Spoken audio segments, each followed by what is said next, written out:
Olá, seja bem-vindo, seja bem-vinda. Você está no Tribuna da Ordem, o podcast das comissões da OAB de Santa Catarina. Meu nome é Edgar Galilhetti, sou coordenador adjunto das comissões e vou lhes acompanhar no episódio de hoje. O tema deste podcast é tratarmos sobre a Comissão de Direito e Insolvência da OAB de Santa Catarina, que é uma das mais recentes comissões aí que foi criada, e temos dois grandes convidados aqui hoje, o Dr. Felipe Lolato e o Dr. Gilson Sgrotti, a quem eu já vou apresentar e passar a palavra. Antes da gente começar, no entanto, eu gostaria de fazer algumas menções institucionais, sendo a primeira delas ao Dr. Juliano Mandelli, que é o presidente da nossa seccional e que nos permite a realização desse tipo de trabalho. Também gostaria de agradecer ao Dr. Douglas Dalmonte, que é o coordenador geral das comissões, e ao Dr. Pedro Miranda, que nos permite a utilização da estrutura do Estúdio CASC para a gravação dos nossos episódios.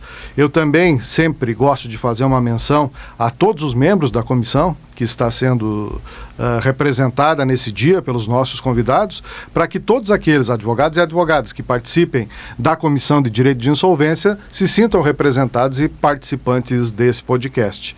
E eu gostaria de fazer hoje também, em especial, uma menção ao Dr. Douglas Fabiano Cordeiro da Silva, membro da comissão e que, na realidade, articulou, nos aproximou a mim, né, o Dr. Felipe e ao Dr. Gilson, para a gente poder fazer essa gravação. Eu vou fazer uma leitura breve do currículo dos nossos convidados aqui, começando pelo Dr. Felipe Lolato. Possui experiência em direito societário, trabalhando desde o início da sua carreira em constituições, fusões, aquisições e cisões de empresa. É especialista com vasta atuação em processos de recuperação judicial de empresas e reestruturação de passivo, é membro do Conselho de Administração de várias empresas nos mais diversos segmentos e vice-presidente da Comissão de Direito de Insolvência. O Dr. Gilson Hamilton Sgrotti é mestre em Ciência Jurídica pela Universidade do Vale do Itajaí, onde eu também fiz meu mestrado, mestre profissionalizante em Direito Empresarial pela Univale, especialista em Direito Empresarial pela FURB e Processo Civil pela Universidade Federal de Santa Catarina, é professor da Univale e da Unifeb, advogado com ênfase no direito empresarial e secretário da Comissão de Direito de Insolvência.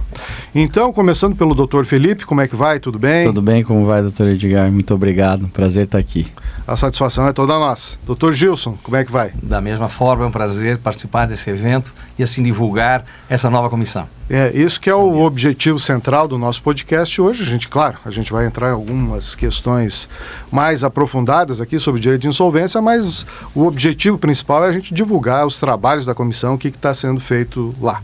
Então eu começaria, talvez, pelo Dr. Gilson e depois passando a palavra para o Dr. Lolato, porque a comissão, se a gente lê nos atos constitutivos da comissão, ela tem vários objetivos, mas tem dois grandes objetivos, sendo o primeiro deles interação com as varas especializadas de recuperação judicial e falência.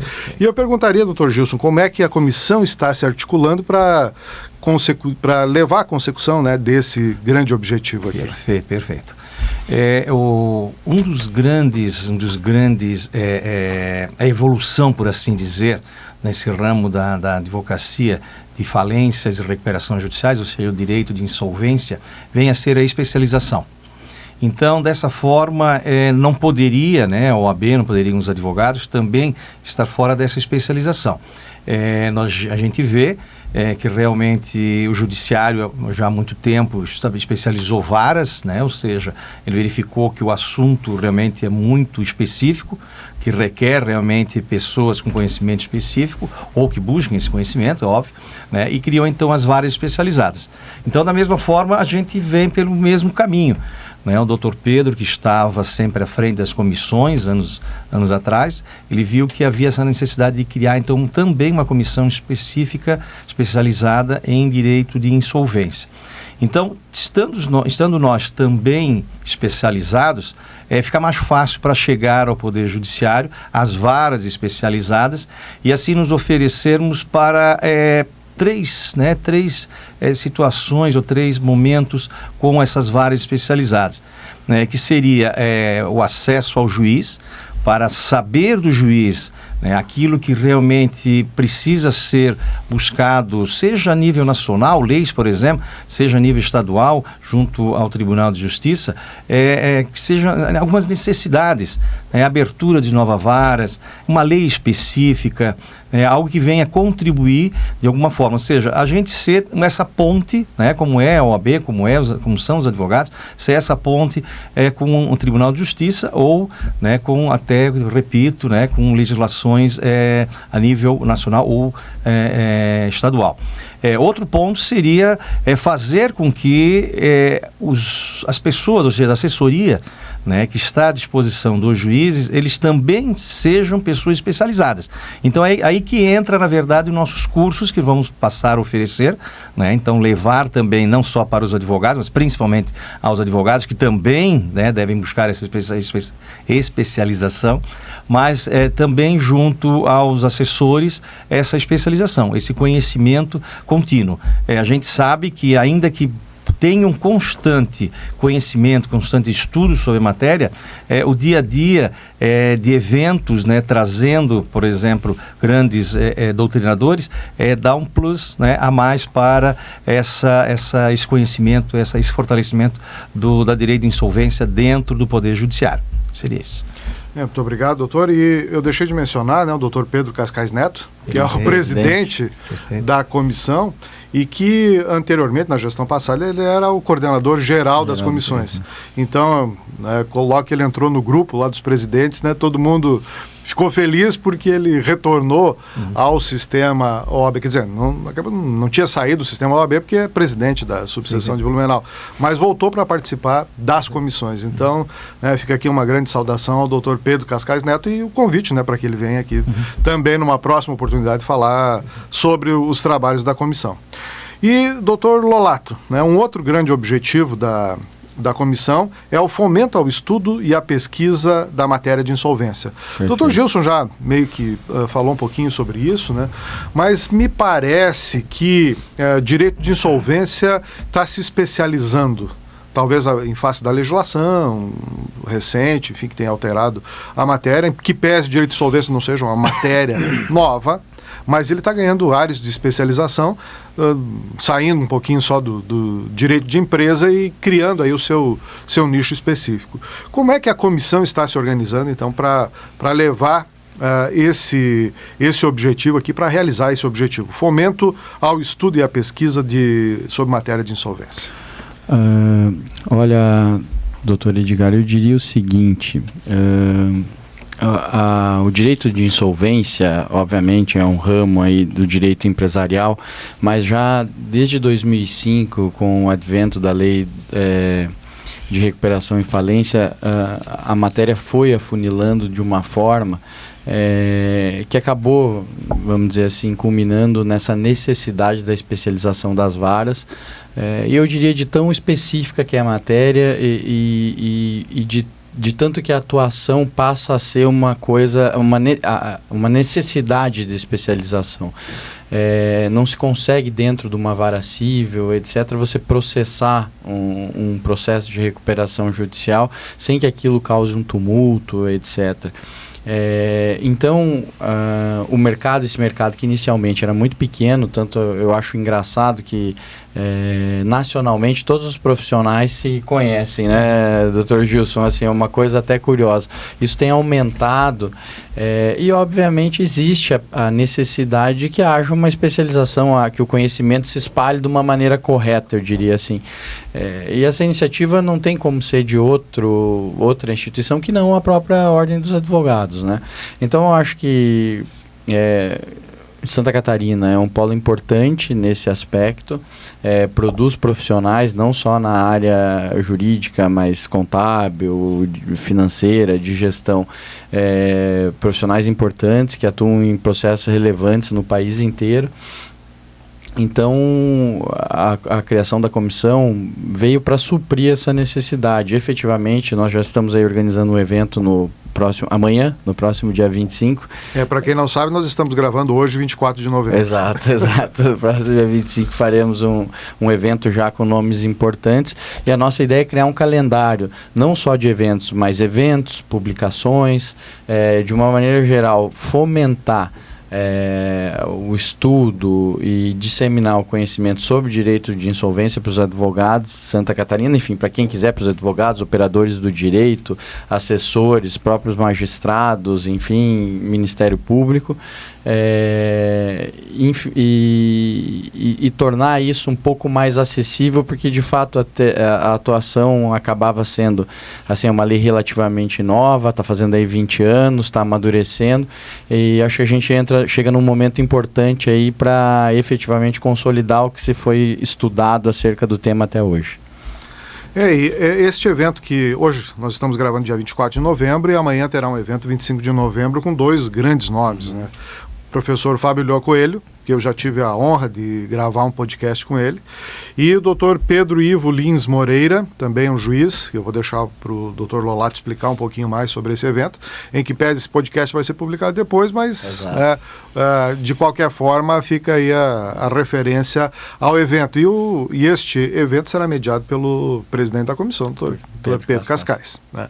Então, doutor Lolato, este é o primeiro evento da comissão? É o primeiro evento da comissão. E já começa com o pé direito? Já, muito. Então eu queria que o senhor falasse um pouquinho, né, sobre a expectativa deste evento aí, o que vai ser tratado, até para que depois as pessoas possam procurar nas redes aí, provavelmente isso vai ficar gravado em algum lugar e disponível para as pessoas acessarem, né? Então o que a gente pode esperar dessa conversa? Professor Fábio Lhó, professor Pedro Ivo e o Pedro Cascais mediando. Bom, esse evento, como você disse, o primeiro evento da comissão, nós escolhemos aí o que a gente entendeu que poderia ser, sem demérito de ninguém, mas nomes que chamassem a atenção de todo mundo. O professor Fábio Lhó dispensa comentários, e o doutor Pedro Ivo, ele é juiz de uma vara especializada no Paraná e é um grande estudioso da matéria. O tema escolhido foi controle de constitucionalidade. De fato, o controle de constitucionalidade dos planos de recuperação é algo, além de ser relevante, um tanto quanto polêmico. E só fazendo um adendo aqui, nós temos 3 varas especializadas em Santa Catarina. E não sendo bairrista, mas observando o movimento meio que no Brasil inteiro, Santa Catarina foi muito feliz nas escolhas que fez quando implantou as varas especializadas. Eu falo escolhas procedimentais mesmo, assim, levar o acervo, essas coisas, sabe? Deu muito certo.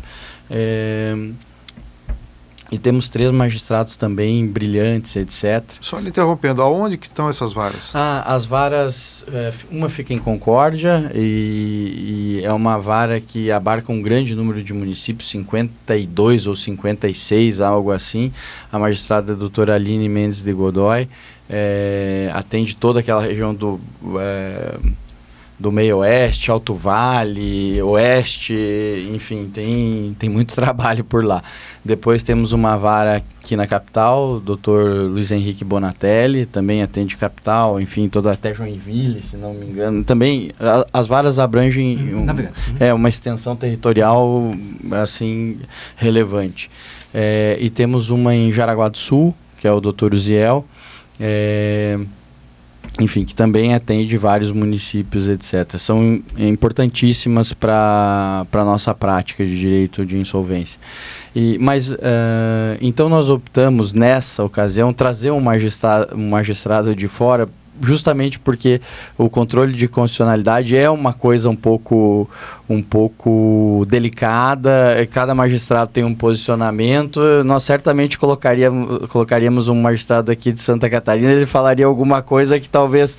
Então a gente preferiu optar por um magistrado do Paraná, e foi só esse o motivo, mas tenho certeza que vai ser um debate brilhante, de muito aproveitamento para todo mundo.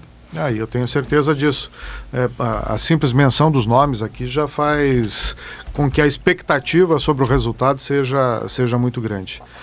E, assim, doutores, né, doutor Lolato, doutor Gilson, esse nosso podcast aqui, ele tem uma audiência muito grande, e nós temos advogados que provavelmente já têm alguma familiaridade com o tema, e outros advogados aí, direito de insolvência, né? E outros advogados que não têm familiaridade nenhuma e que agora possivelmente terão alguma primeira informação. Então eu gostaria que os senhores falassem aí, podem ir se revezando da forma que acharem melhor, qual é o atual estado da arte, né, do direito de insolvência. Como é que no Brasil isso vem se organizando? A gente já falou no início, não é um tema novo, depois nós vamos aprofundar um pouquinho mais adiante, mas assim, uma primeira aproximação com o tema, o que é direito de insolvência? Fica à vontade, pode iniciar. O direito de insolvência, eu costumo dizer nas minhas aulas, né? Agora, na verdade, estou até um pouquinho afastado nas universidades, mas eu dizia nas minhas aulas, ele é um direito lindo, né? Porque ele busca uma solução, busca resolver uma solução na qual as empresas, né, acabam caindo sem querer, né, muitas vezes sem querer. Ou seja, a insolvência, a quebra, né, ou antes disso. Né. Então a beleza vem do quê? Da possibilidade de buscar uma solução antes que haja, na verdade, essa quebra, ou seja, a recuperação judicial. Eu pelo menos, né, vim de uma época que nós tínhamos o Decreto-Lei 661 de 1945, então muito antigo, né, quase 60 anos, faltou alguns meses, né, para que ele completasse 60 anos, saindo de uma legislação que era totalmente estanque, né, principalmente quanto a esse ponto central que seria recuperar a empresa. Naquela época, então, era concordatas, né? E essas concordatas, infelizmente, elas não demonstravam, não traziam a recuperação que se esperava. E em 2005, então, né, início de 2005, com a Lei 11.101 daquele ano, surgiu então essa figura da recuperação judicial, onde durante a concordata, ou seja, para que fosse concedida uma concordata, quem ditava as regras quanto à realização ou não da concordata era o juiz, simplesmente o juiz, né? O pedido ia para o juiz, então o juiz decidia, a sua análise técnica, né, social também, decidia quanto à concessão, ou melhor, o processamento dessa concordata. A partir de 2005 nós temos uma outra figura, a sociedade, ou seja, os empresários, os trabalhadores, todos aqueles credores, por assim dizer, todas aquelas pessoas envolvidas com a recuperação, né, ou seja, que tinham crédito para receber, e foi dado a eles essa possibilidade de participar, né, dessa recuperação judicial. Então, e por isso que eu digo que é belo, porque realmente agora todos que têm a ganhar ou a perder, né, com a decretação de uma falência, ou seja, vamos evitar essa falência, estão envolvidos e podem assim buscar uma recuperação, ou seja, auxiliar nessa recuperação judicial. Então, nós estamos aqui aqueles, né, advogados que não estão muito familiarizados, nós estamos então diante dessa figura. A falência continua, né, dos mesmos moldes, por assim dizer, a grosso modo, né, mas temos também a possibilidade da recuperação judicial. Eu costumo dizer, até recentemente fui nomeado como administrador judicial, e na conversa com o proprietário da empresa eu vi que ele estava muito cabisbaixo, e eu já sabia, já tinha visto essa situação com outros empresários. Ao final da conversa eu disse: parabéns, né? Parabéns, porque o senhor teve a coragem de recuperar a sua empresa. O senhor não esperou chegar, né, a um momento que pudesse não ter mais volta, que seria a falência, a quebra da empresa. Então o senhor permitiu que o senhor e todos aqueles envolvidos, ou seja, credores, né, envolvidos nessa dívida, pudessem agora, né, também contribuir para recuperar a sua empresa. Então esse, né, doutor Lota, esse é o momento assim que a gente vive, em relação a essa lei de insolvência, ou seja, o momento de recuperar a empresa. Doutor. Eu diria o seguinte, eu também penso que seja um pouco mais jovem que o Dr. Gilson, mas também trabalhei na época da concordata, também sou de lá. É óbvio que a alteração da lei, criação do Instituto da Recuperação Judicial e o aprimoramento significativo da falência trouxe um alento mais do que necessário para a análise econômica dessa legislação. Eu diria assim, as coisas ficaram mais racionais. Agora, sem absolutamente ser crítico de nada, como toda lei que que é criada no nosso país, ela sofre influências de grupos, enfim. E também não é nenhuma crítica, nenhum processo legislativo, não, é que as coisas são assim. Na criação da lei, a doutrina amplamente divulgou que essas influências do sistema financeiro nacional acabavam por distorcer algumas questões da lei. E, de uma maneira um pouco triste, a lei teve um amadurecimento muito grande, inclusive um amadurecimento jurisprudencial. A jurisprudência, na minha opinião, acaba sendo feita por todo mundo, é pelos advogados, é pelos juízes, é por todo mundo que atua ali. Então teve um amadurecimento muito interessante e numa alteração em 2020 teve uma regressão muito grande, ou seja, a alteração legislativa acabou por tornar créditos importantes que eram concursais, extraconcursais, e agora está se falando até num processo de concordatização da recuperação judicial, ou seja, se retirou tantas coisas importantes da lei que começou a se tornar uma questão de estratégia, né? Você não trabalha mais efetivamente com o que está na lei, mas como uma estratégia para tornar aquele negócio viável. Então, eu concordo totalmente com o Dr. Gilson falou, a lei é uma lei bonita, no sentido de que confere uma possibilidade democrática de reestruturação de uma companhia, uma participação muito maior dos agentes, dos stakeholders, enfim, mas também criou um problema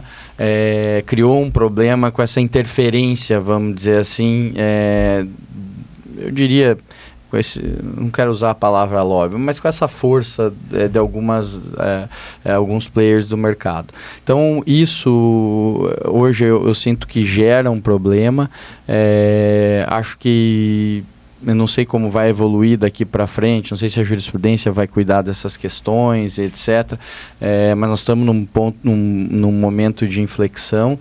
A lei nunca foi tão utilizada como nesse último ano e eu acho que será muito utilizada pelo menos no próximo. Então é o momento de se adequar a essas questões. Essa alteração ela passou pelas casas legislativas em 2020, um momento em que a saca de soja estava R$200, enfim, o agronegócio num outro momento, influencia muito na economia do Brasil, agora precisa de um ajuste. Eu concordo que a lei, mas que a gente está passando por um momento difícil. Eu estava ouvindo os senhores falar e o que me parece assim é que recuperação judicial e falência têm dois focos diferentes, né? Perfeito. Recuperação judicial ela está preocupada muito com o empresário, em criar as condições para que ele consiga se manter no negócio. E a falência, então, já é uma outra etapa quando já se chega à conclusão que, bom, aquele negócio se tornou inviável e agora a preocupação, então, é os credores para tentar fazer com que eles recebam aquilo que ainda é possível. Então, eu gostaria, o doutor Gilson acabou de mencionar que foi administrador, né? Perfeito. Então, como é que funciona hoje, qual é o papel do administrador na tentativa de recuperação da empresa na recuperação judicial? O administrador judicial, como o doutor colocou, na verdade, eu atualmente atuo só como administrador judicial, né? Eu me posicionei, eu gosto como advogado também, né? Óbvio, como advogado, mas como administrador judicial. Então, a minha linha realmente é na administração judicial. Só retornando um pouquinho, realmente, o doutor usou a palavra correta, viabilidade. Então, quando o administrador judicial é nomeado numa recuperação judicial que tem esse viés realmente de salvar a empresa, eu repito de novo, né? Os acadêmicos, eu sempre digo, você tem um papel, todos envolvidos na recuperação, desde o juiz, a promotoria, o administrador judicial, os advogados, a própria empresa, os credores, todos têm que pensar num caminho que é aquele que a lei colocou lá atrás, que seria recuperar a empresa. Então nós temos esse papel importante de buscar, claro, dentro da lei, né? Buscar recuperar a empresa. Mas ela é viável? É a pergunta que eu sempre faço, e sempre faço, quando a gente começa a trabalhar com uma empresa em recuperação. Eu já tive situações de grandes empresas, né, que não estava presente a viabilidade. Seja porque algo simples, por exemplo, o produto não tinha mais aceitação no mercado, o produto estava sendo vendido abaixo do custo, a dívida fiscal era enorme e chegamos à conclusão: a empresa não é viável, realmente ela tem que encerrar as suas atividades. Então, um ponto, né, um dos pontos principais, como administrador judicial, que é uma pessoa que a serviço do juízo, né? Diga assim, que o juiz não pode sair da sua cadeira, não pode sair de onde está para fazer a fiscalização. Então ele nomeia esse administrador para que faça essa fiscalização. Então nós, nas condições de fiscalizadores para o Poder Judiciário, levando informação para o Judiciário e para os credores, de uma forma geral, a gente verifica esse ponto. Então, é viável a empresa? Ok, é viável, ela prossegue, né, continua com os trâmites legais da realização de vários eventos, né, que a lei assim estabelece, a apresentação da relação de credores, de uma forma resumida, apresentação da relação de credores, a apresentação do plano de recuperação, assembleia de credores, né, onde os credores participam, e aprovação do plano, se assim houver, e depois então a fiscalização quanto ao cumprimento do plano. Então, de uma forma resumida, essa é a função do administrador judicial, mas sempre focado, todo momento, é viável a empresa? Ela consegue se manter? Não é uma questão, análise subjetiva, ela é bem objetiva, né? Então ela tem que ser dessa forma. Então esse é o papel do administrador, assim, de uma forma resumida. Que é um pouco diferente da função do síndico, né, doutor? Muito diferente, muito diferente. O síndico vem para passar régua. Exato, é muito diferente. Eu acho que a recuperação judicial, ela é... As pessoas não gostam dessa expressão multidisciplinar, sabe, doutor Edgar? Mas eu costumo falar para os meus clientes, ao contrário do Dr. Gilson, eu sou basicamente advogado de empresas em dificuldade. Eu sempre estou ou às vezes pelo lado de um investidor, mas na maioria das vezes pelo lado da empresa em recuperação, da recuperando. Eu costumo dizer para os meus clientes que salva a empresa não é a recuperação judicial, o que salva a empresa é gestão. Né? Então, assim, tem que ter uma mudança na forma de olhar o negócio. A recuperação judicial te dá uma ferramenta muito útil para você aplacar os efeitos da crise, né? Para você ganhar um tempo, reparcelar a dívida, ter uma conversa mais sólida com seus credores, etc. Mas se na última linha aquilo não gerar lucro, não interessa se você deve 100 milhões ou 10 milhões, tem que gerar lucro para pagar, né? Então você pode ter o benefício, eu não diria o benefício, mas você conseguir repactuar a dívida da melhor maneira possível, com concessão de deságios, alongamento, rescalonamento dos juros, etc. Mas se no final, na última linha, não der lucro, não vai pagar nada. E eu acho que a gente está passando por uma mudança cultural que é mais lenta ainda. Ou seja, o empresário tem que perder a vergonha de admitir que está numa situação difícil, né? A gente tem uma expressão que a gente fala early turnaround, né? Ou seja, você, tão logo você identifica o problema, você pedir ajuda para um especialista, ingressar com o pedido de recuperação, porque ainda se tem no Brasil um pouco de...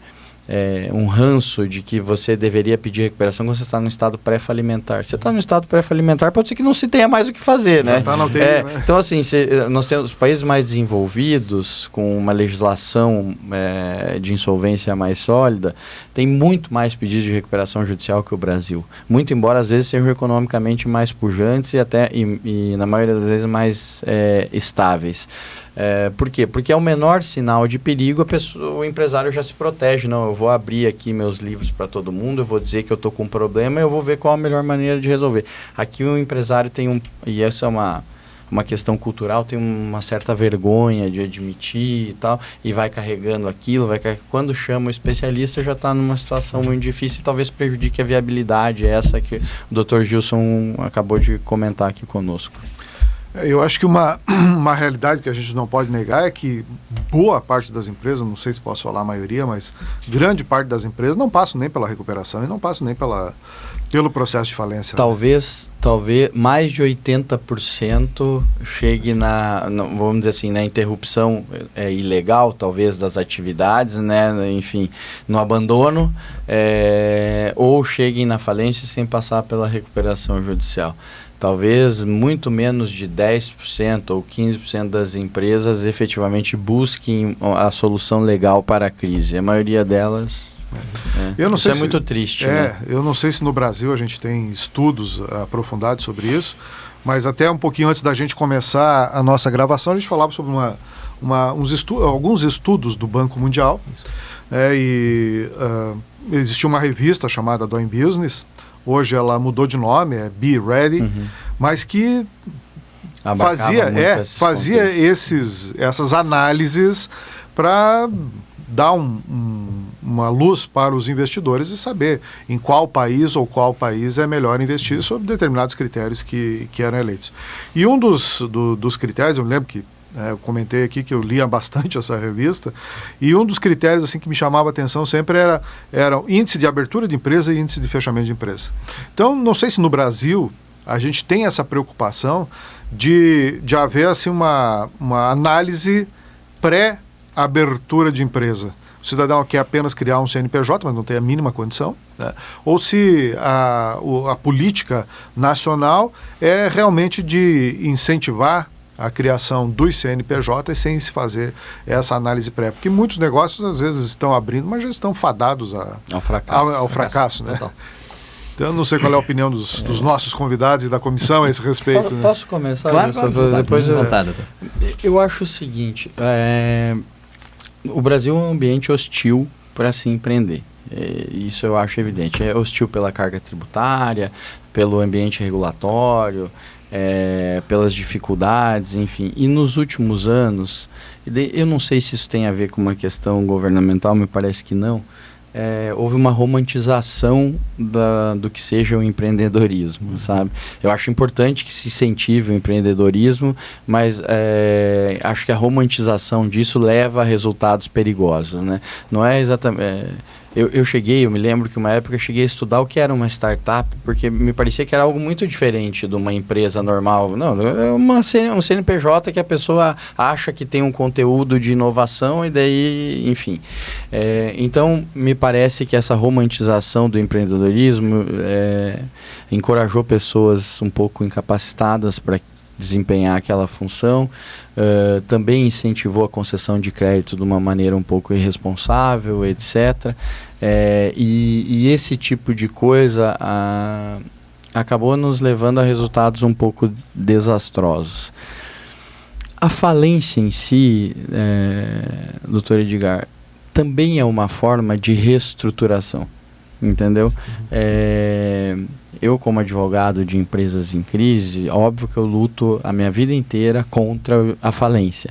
Mas eu sou obrigado, por uma questão acadêmica, até mesmo de coerência, a admitir que tem negócios que não tem jeito. Que a melhor coisa a se fazer é realocar aquela energia, aqueles recursos e até aqueles ativos na mão de alguém que tenha mais habilidade para tocar um negócio do que na mão do empresário que iniciou aquilo. Então, eu diria o seguinte, é uma dificuldade muito grande no Brasil para se abrir uma empresa do ponto de vista burocrático, é um ambiente hostil, etc. E justamente por isso deve estar na mão de pessoas preparadas. E a pessoa preparada não necessariamente tem que ser um expert em tudo. Ele pode entender muito bem do produto que ele está fabricando, do produto que ele está vendendo, do serviço que ele está prestando, mas ele tem que ter consciência de que todo o necessário para aquilo, alguém para cuidar da parte burocrática, da parte legislativa, da parte contábil, que tem que ter alguém para fazer aquilo de uma maneira competente e que aquilo é necessário. Então, se pudesse dar um recado, basicamente, não deixem de empreender, desde que você efetivamente esteja preparado para aquilo. Segundo, se der errado, procure um especialista o mais rápido possível. Acho que na verdade, acho que a primeira resposta foi dada quanto à questão da abertura das empresas, né? A burocracia, claro, ainda atrapalha e não permite aquela abertura rápida que se esperava de pessoas competentes para poder abrir as empresas. Mas, enfim, quanto ao fechamento da empresa, né, o Dr. Lolato colocou tudo. Às vezes o empresário, repito, eu gosto sempre de homenagear o empresário, porque ele tem uma visão de trabalho. Ele tem uma visão de trabalho, uma visão de trabalho, uma visão de trabalho. Isso é magnífico porque ele está numa sociedade que precisa, né, gerar empregos, precisa gerar renda, precisa gerar impostos. Então ele está de parabéns. Mas o que acontece, realmente o Dr. Lolato acabou de colocar, ele chega a um ponto que ele cresce, que ele perde, vamos usar essa expressão, perde a mão, né? Ele não tem mais aquele pessoal de apoio, nem gerou, né, aquele pessoal de apoio para demonstrar para ele o quanto que ele pode vender, qual é o valor que ele pode vender, ou seja, chamado custo, para quem que ele pode vender, então o controle de crédito, para onde ele pode vender, então a região, o território onde ele vai agir, e aí ele acaba realmente perdendo a viabilidade por conta disso, apenas uma falta de assessoria, né? Eu vou repetir aqui o Dr. Lolato falou realmente, empresários, vocês têm que ter alguém que os ajude, né, no momento que estão crescendo, para saber onde devem atuar, onde devem realmente buscar, né, o seu lucro. Algo que eu também costumo dizer, né, com a minha atuação como administrador judicial, eu digo para o empresário: olha, você está com uma equipe agora recuperando a sua empresa, você está com uma equipe de advogados cuidando do processo de recuperação, o senhor tem que focar agora no trabalho, então, para poder recuperar a empresa. Eu acho que, só complementando, lógico, os senhores são os especialistas, eu falo mais aqui como curioso e como observador externo, mas nem sempre uma grande ideia ela pode se transformar num negócio. Não. E nem sempre aquele que tem a grande ideia é a pessoa mais indicada para gerir esse negócio. Exato. Então isso é uma coisa que eu ouvi de um grande administrador certa vez. Ele disse: olha, eu sou semi-analfabeto, e realmente, semi-analfabeto, mas ele teve uma grande ideia. Ele disse assim: a única inteligência minha foi ter me cercado das pessoas certas, né? Exato. Eu acho que é mais ou menos isso que os senhores estão falando, ou seja, os especialistas estão aí, a comissão, agora está aí para dar esse apoio, né? O crescimento acelerado é uma das maiores causas da crise de uma companhia. O crescimento é tão grande que a maioria, os controles, o fluxo de caixa, essas coisas são relegadas a segundo plano, porque a pessoa está cuidando da expansão da companhia, né? E daí expandiu tanto a dívida que já chega numa situação muito difícil. Então, abandonar a gestão, eu diria que é talvez o maior dos erros das companhias, né? Eu só acho assim, 90% dos problemas é falta de gestão, 10% talvez assim, né? Eu estou dizendo uma empresa que teve um problema de mercado, agora as empresas que foram atingidas pela tarifaço aí dos Estados Unidos, isso são coisas imprevisíveis e a empresa até tem uma gestão sólida, mas cai 90% do mercado, não sei. Mas mesmo assim, se tem uma gestão sólida, a maneira com que você pode se mexer, as coisas que você pode fazer são muito mais simples do que se você já está com uma inversão de fluxo de caixa, se você já está com sérios problemas, né? Então a gestão é algo que não se abandona nos negócios. Uma coisa são as externalidades. Agora, deu uma chuva de granizo aí. Isso. Coisas que não se controlam. Não se controlam, mas outras são altamente previsíveis e... Tudo que pode ser controlado deve estar sob controle. Inclusive, se me permite, às vezes até isso que é imprevisível também deve estar previsto, na pauta de um bom gestor. Na pauta de um bom gestor. Uma reserva. Isso que sabe que pode. Nós temos uma comissão de seguros aqui. Que é importantíssimo. O seguro também é uma, sim. É uma figura importante para a gestão, né? Mas só fechando essa questão aí do Banco Mundial, eu lembro e fiz um deverzinho de casa aqui para me preparar para esse nosso podcast, e uma das coisas que o Banco Mundial criticava no Brasil era, a demora na abertura de empresas, né? A burocracia, enfim, etc, etc. Ele dizia que, bom, para abrir uma empresa não deve ser tão difícil. Mas uma outra crítica que era feita pelo Banco Mundial ao sistema brasileiro era a demora no fechamento da empresa. Então nós falamos aqui das empresas que não passam nem pela recuperação e nem pela falência, ou seja, o cidadão anoitece, não amanhece, mas aqueles que estão no processo, às vezes uma falência se arrasta aí por vários anos, né?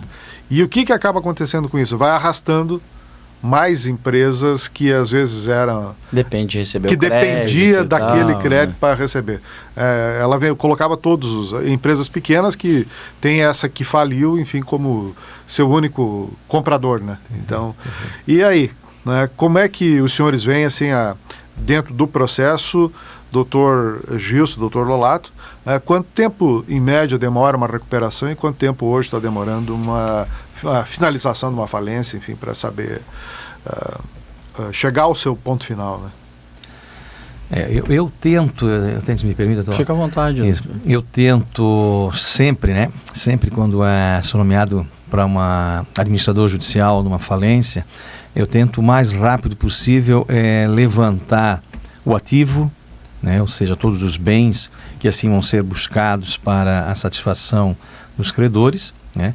E o passivo, para que já o credor saiba qual a perspectiva de receber, né? Então eu tento passar o mais rápido possível essa informação, porque aí o credor, eu tenho experiências boas, quase 90% das falências que eu atuei, quase 90% a gente conseguiu pagar os credores trabalhistas. Então, né, a gente tenta pelo menos resolver esse grande problema de caráter social, inclusive. Mas realmente de credores quirografados, seja os credores posteriores, aqueles que têm então papéis, né, para receberem, esses dificilmente são atingidos ou recebem alguma coisa. Muito raramente acontece uma satisfação total dos créditos. Então, eu já adianto, né, essa informação para os credores quirografados para que realmente não sofram na espera, né, do final de um processo de falência. O processo de falência ele é lento, né, porque requer todo um procedimento, como eu falei anteriormente, de busca dos credores, né, ou seja, informação sobre os credores. A gente então conclui com a chamada relação, o quadro geral de credores, né, e ao mesmo tempo, né, segue a arrecadação dos bens, a busca dos bens e a venda dos bens para nós termos valores. Muitas vezes demora, não há venda, não há valores, né, propostas com valores expressivos, né, a gente aguarda uma nova venda, então todo o procedimento de fazer um novo leilão, uma nova venda, às vezes pagamentos parcelados, acaba então levando realmente o processo de falência muito longo. Essa é uma visão assim que nós temos do processo de falência. O doutor Lato quiser apresentar a nova sistemática, que é um pouquinho mais célere. Eu falaria assim, como a pergunta foi sobre recuperação e falência, eu diria uma coisa: depois da criação das varas especializadas, eu diria que isso de uma maneira geral, nos estados que tem vara especializada, a recuperação judicial não dura do começo ao fim mais de 3 anos, incluindo o período de fiscalização, ou seja, 6 meses para a realização da primeira assembleia, prorrogáveis por mais 90 dias. Então, aí em menos de um ano se aprova ou não o plano de recuperação, e depois tem o período de fiscalização de mais 2 anos, e esses prazos têm sido religiosamente cumpridos, o que é bom. Por um lado. Agora, por outro, a gente cai às vezes em algumas fantasias. A recuperação judicial de produtor rural, por exemplo, acho que é um pouco ilusório a gente achar que num período menor que uma safra nós vamos saber o que vai acontecer com algo que é completamente imprevisível. Se ele tiver uma safra recorde, com um preço maravilhoso, aquele produtor rural está reestruturado pelo menos por aquele ano. Se o contrário acontecer, ou seja, frustração e preço, etc., então talvez essas coisas teriam que ser melhor analisadas, porque a gente não está tratando de um assunto estanque, é algo mais complexo. Mas, de qualquer maneira, em Santa Catarina, processo de recuperação judicial com período de 2 anos de fiscalização não duram mais de 3 em hipótese alguma, é realmente rápido.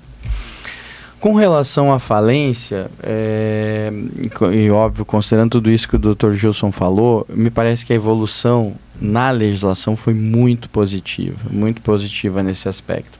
Antigamente você precisava consolidar o quadro geral de credores para depois levar os bens arrecadados a leilão, e daí tinha a sistemática de preço vil, etc. Aquilo não vendia, ficava.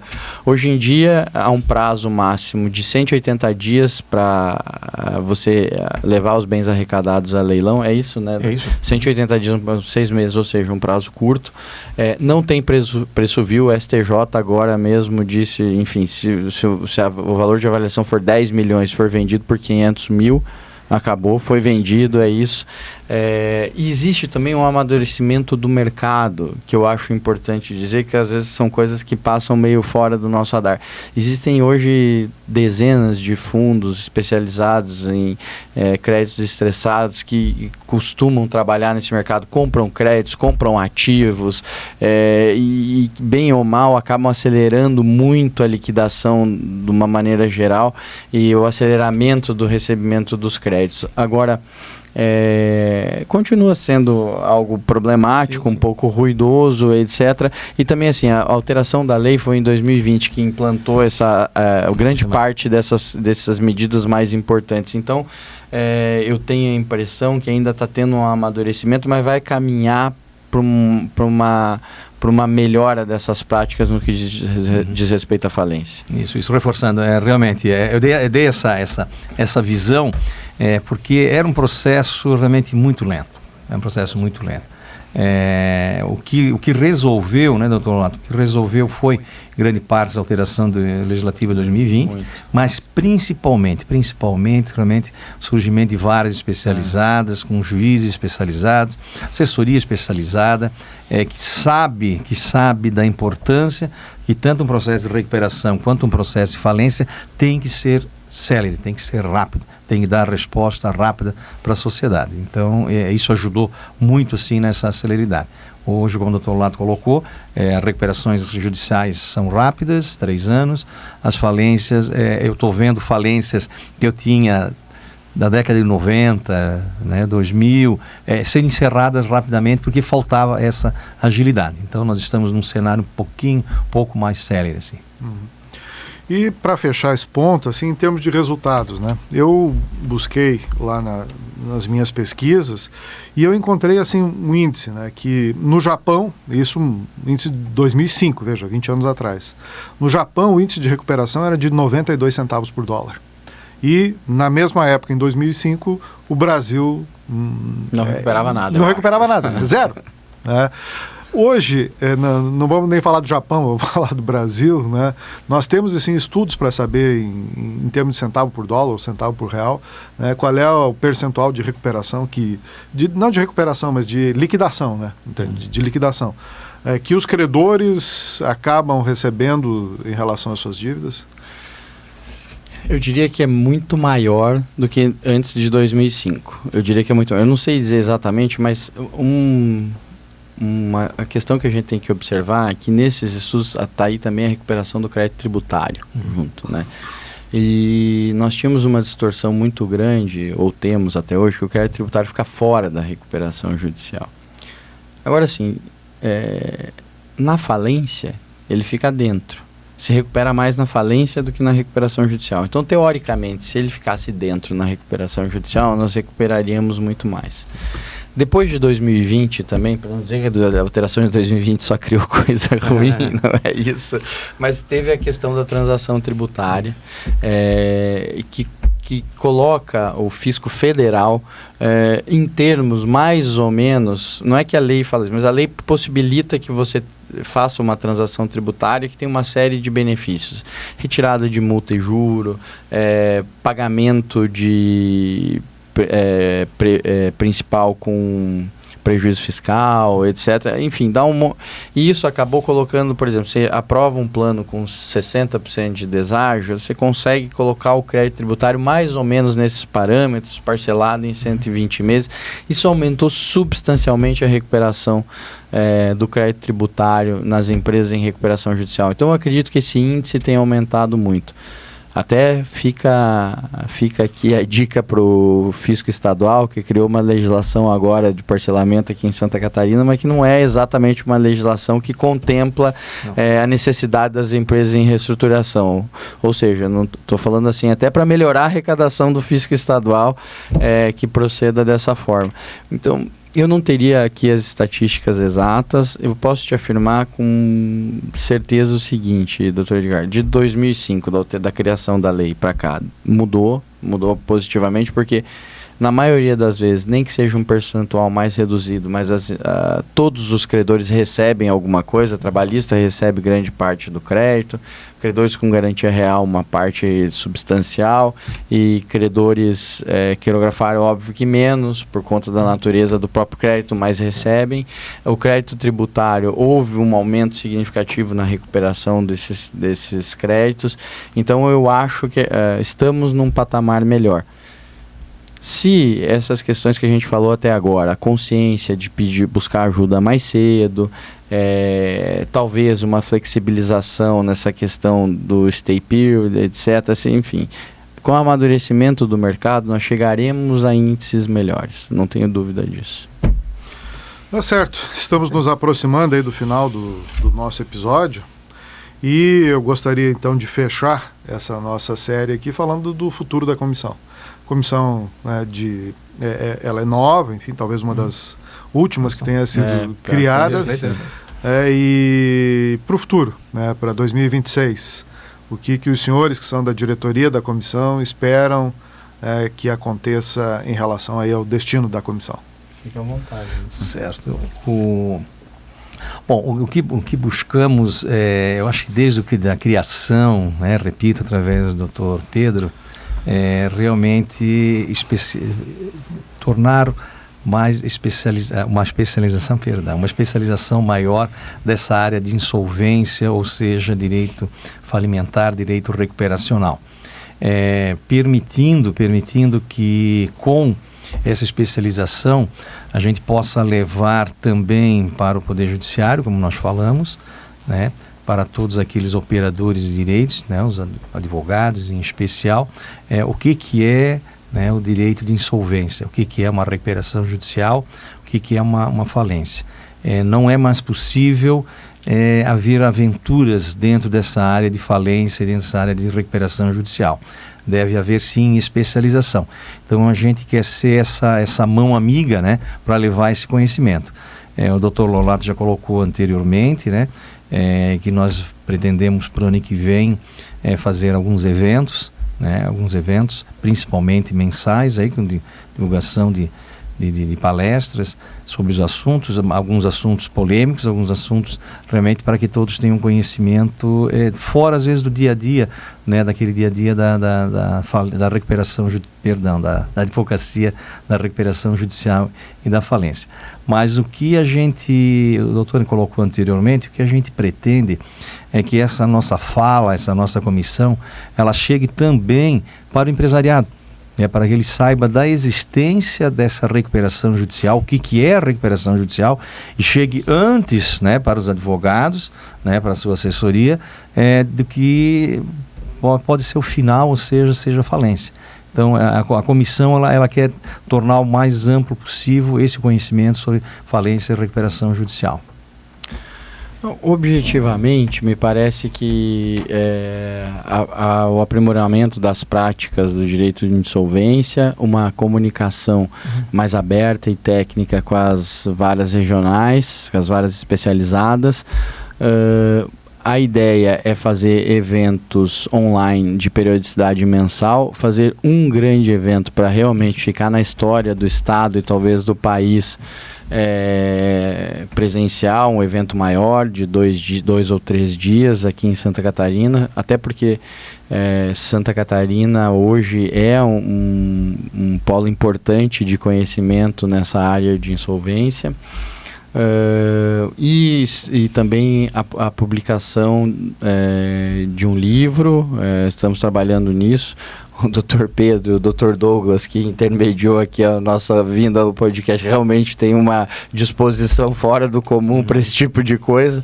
Eu diria assim, são muito mais institucionais do que eu, estou aprendendo com eles, mas pelo menos isso, acho que a realização desses eventos com periodicidade mensal, um evento grande realmente importante, e a publicação de um livro, são assim, a ideia para 2026.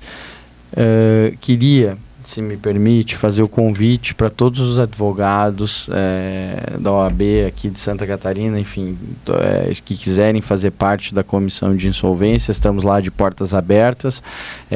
A maneira, se não me engano, é lá no site da OAB, né? Você tem o link lá das comissões, enfim, você ingressa, serão muito bem-vindos. Nós já temos uma quantidade importante de membros na comissão.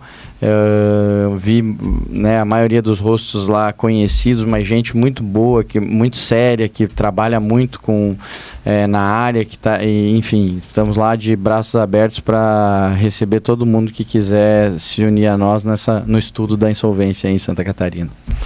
Eu, da parte da coordenação geral das comissões, né, tenho que dizer que sim, né, para o advogado, a advogada que ouviu esse nosso podcast, que viu esse nosso podcast, de repente se sentiu tocado pelas informações que foram trazidas aqui e quiser se aprofundar um pouco mais, é bastante simples para se inscrever na comissão.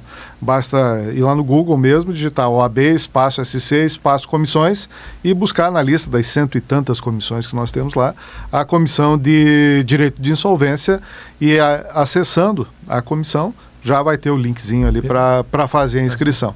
Bom, eu só tenho que agradecer, né, o Dr. Gilson, o Dr. Lolato aí pela disposição em vir aqui nesse nosso podcast, divulgar os trabalhos da comissão, e como de praxe a gente deixa a palavra livre ao final para os nossos convidados deixarem a sua despedida e uma mensagem final para os nossos ouvintes. Começando então pelo Dr. Gilson, depois o Dr. Lolato. Ok, agradeço a oportunidade, agradeço estar aqui. Eu acho que é um grande momento para a advocacia de Santa Catarina, quando criou, né, essa comissão de insolvência, preocupando-se, como a gente vê que é preocupado em diversos outros estados, com o direito recuperacional, né, e direito falimentar.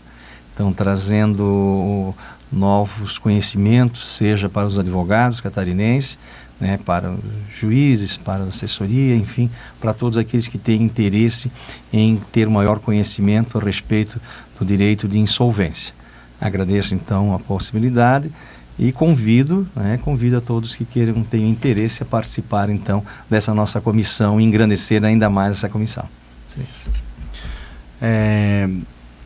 Foi um prazer enorme estar aqui conversando sobre essa matéria, enfim, que eu dedico minha vida a estudar. É um prazer enorme lhe conhecer, doutor Edgar. Eu tenho a impressão que hoje, apesar da questão democrática que é a internet, tem muita gente falando de muita coisa que não tem absolutamente nenhuma ideia do que seja. Então, a iniciativa das comissões, não só de insolvência, mas das comissões da OAB, de reunir efetivamente especialistas e talvez pessoas que queiram entender mais sobre aquilo para poder tratar de temas complexos com dedicação, é sempre muito, muito válida. Publicamente agradeço o Dr. Pedro Cascais pelo convite para ser vice-presidente,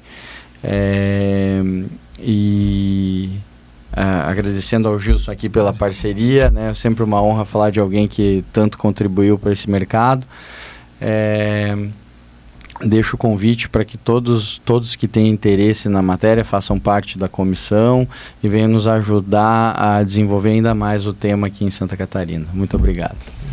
Muito Muito obrigado, doutor Gilson, muito obrigado, doutor Lolato. E encerrando o nosso episódio, então eu faço um agradecimento todo especial aos nossos convidados, faço um agradecimento especial à nossa equipe técnica que estava nos acompanhando aqui que estava nos acompanhando aqui desde o início, e o último agradecimento sempre fica para os nossos ouvintes, aqueles que nos acompanharam, ouviram o episódio inteiro e chegaram até aqui. Então fica um grande abraço para todos, muito obrigado, e o convite para que continuem assistindo para que continuem ouvindo o Tribuna da Ordem, porque semana que vem tem um novo episódio. Um grande abraço e até lá.